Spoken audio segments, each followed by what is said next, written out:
John Calipari, whose Kentucky team just came up short again, getting knocked off in the Elite Eight by 5-seed Auburn. Calipari has now been in Lexington for a decade and gets arguably the best talent every single year. But he's and hasn't made the Final Four since 2015. Jason, do you think Coach Cal has actually underachieved at Kentucky? Yeah, Greg, there's some news on Calipari just breaking now that Kentucky has offered him a lifetime contract. They don't want him going to UCLA or any other job. I think you can make the case that Calipari is a bit, he's underachieved a little bit, okay? When you look at the 9 years he's been in Lexington, so far, 19 lottery picks he's had, okay? That's more than Coach K in the exact same time frame. Usually, he's losing as a favorite, Greg, in March, okay? He was favored over Auburn yesterday. They lost their leading scorer against UNC for the game, and he could not pull off that victory. Last year, lost as a favorite in the Sweet 16 to Kansas State. A few years ago, lost as a favorite to Indiana in the second round. Like, he's underachieving in March, I would argue. But again, I will say this. I'm not bashing Calipari, Doug. I'm not killing him.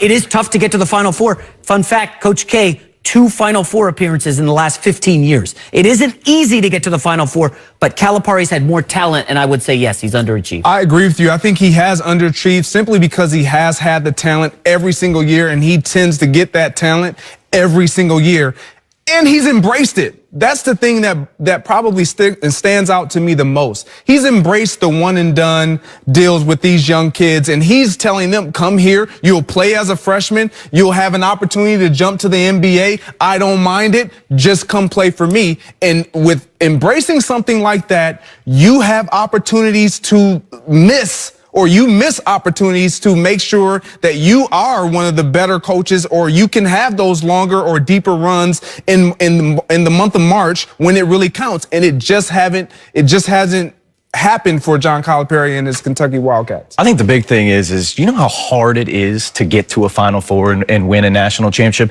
He's been in Kentucky for 10 seasons. 7 of those seasons, he's gone to an Elite Eight.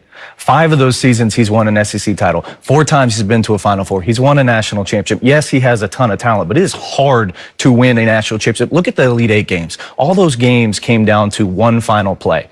And when it comes to these coaches, they're trying to get these kids prepared for those moments. Are they mentally tough enough to execute in those moments? I actually thought Calipari did a great job with this Kentucky team. If you look at their first game of the season, they got smashed. Yeah. By Duke. Eviscerated. And they continuously got better. They ran into an Auburn team that is hitting on all cylinders, and obviously they didn't have Chuma Okeke. Are there times where the bracket looked like it opened up for Kentucky and they didn't take advantage of it? Yes. Last year, Kansas State. This year, Auburn without Chuma Okeke. But it is hard to get to a Final Four, and it comes down to 1 or 2 plays. We saw it. Kenny Goins doesn't make that 3 against Duke. Duke's in the Final Four. If everything doesn't go right for 5 seconds, for Virginia, then Purdue is in the Final Four. It comes down to 1 or 2 plays. It's so difficult. Well, here's the problem. We use the term talent, and that's because we look at yesterday through the prism of today, right? Like when Eric Bledsoe and John Wall and Boogie Cousins lost to West Virginia, we're like, dude, how do you lose that game? Like, yeah, but that's because they were 18 at the time. They couldn't shoot. John Wall still can't shoot, right? They were 4 of 32 from three-point range against a 1-3-1 zone, right? That happened. That's college basketball. I mean, it's different than, basically, I think he's Nick Saban. And the only difference, you'd say, well, Nick Saban's won more championships. Like, yeah, he doesn't have to win 6 games to win a championship. He doesn't have to. And he has far better players that have to stay for 3 years, as opposed to John Calipari, where you also have to understand the culture of basketball and how it's taught, coached at the youth and AAU level before he ever gets them. They're not taught defense. They're not taught rotations. They're not taught offensive sets and understanding time, score, shot clock, and what we want to do here. He has to rewire kids the entire first half of the season before he ever figures out, all right, what do we have and how do we win games? And then you leave yourself up to where ball's in the air. You know, you have an 18-year-old kid, like, look, his freshman doesn't make shots. Freshmen don't make shots. They don't. When they come back for the sophomore year, they make more shots. Don't believe me? Look at P.J. Washington 1 year to the next. So I'm not going to sit here and tell you that he's James R. Naismith, who, by the way, invented the game and is the only Kansas coach ever with a losing record. He invented the game. He's got a losing record. It's a hard sport.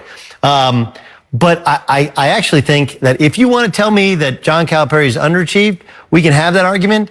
But losing to a Bruce Pearl coach team, and Bruce Pearl should eventually be in the Hall of Fame, that just won the SEC tournament championship, the third time you've played them in overtime in the Elite Eight is underachieving, then I can't help you out. Well, You're the making Nick an argument. Saban stuff, we got to stop there. No, Nick First of all, Saban's the greatest recruiter in the history of college football. This guy's the greatest recruiter in college basketball. SEC, They dominate say the that. league. SEC football is dominant. This year, SEC basketball was good. Usually, it's a walkover for Cal, but you just talked about like Florida won 2 national championships before they got there. Have you noticed they haven't won any since We saw he's been there? Michigan State and Auburn with veteran guards totally dominate down the stretch. And Izzo, you made a great point on going to shot. Tom Izzo called timeout twice down the stretch, set up perfect plays, and the veterans delivered. I didn't see Calipari do that down the stretch against Auburn. I mean, they had a 10-point lead in the first half, and he blew it. It's a great point you make if you just take the prism of watching it on TV. One, Tom Izzo always calls timeout in the situation. Secondly, the jump shot was not the play. That was just a screen where Zion Williamson and Trey Jones got confused. Simple action. Simple action and a down screen. Like even Izzo would tell you like there wasn't anything special. Perfect. I mean, he sank the three. And part of the Calipari thing is he trains them the whole year to just go play. And because he knows he has good players, instinctual players, let's let him go. Let's let him go play. Let's get the ball to PJ Washington, who's the best player in the SEC, and figure it out from there. So I hear you on the timeouts, but oftentimes if a guy draws up a timeout, it allows the defense to set. It allows them to know what's coming. Whereas if you have better players, don't call timeout and just let them play. That's his philosophy, and it has worked enough. Yeah, I think it's definitely worked a lot. I lived in Lexington for 10 years. I know what the expectations in that city are for the University of Kentucky. It's to get to Final Fours and win national championships. He's won one. He's been to 4 Final Fours. I think that's a pretty darn good job. Is he getting elite talent year after year after year? Yes, he is. He's done a good job with that elite talent, but a lot of times it just comes down to that one play, and it's difficult. All right, guys, coming up, Big Ben has taken lots of heat for all the Steelers drama this offseason, but does he really deserve it? We get into that next.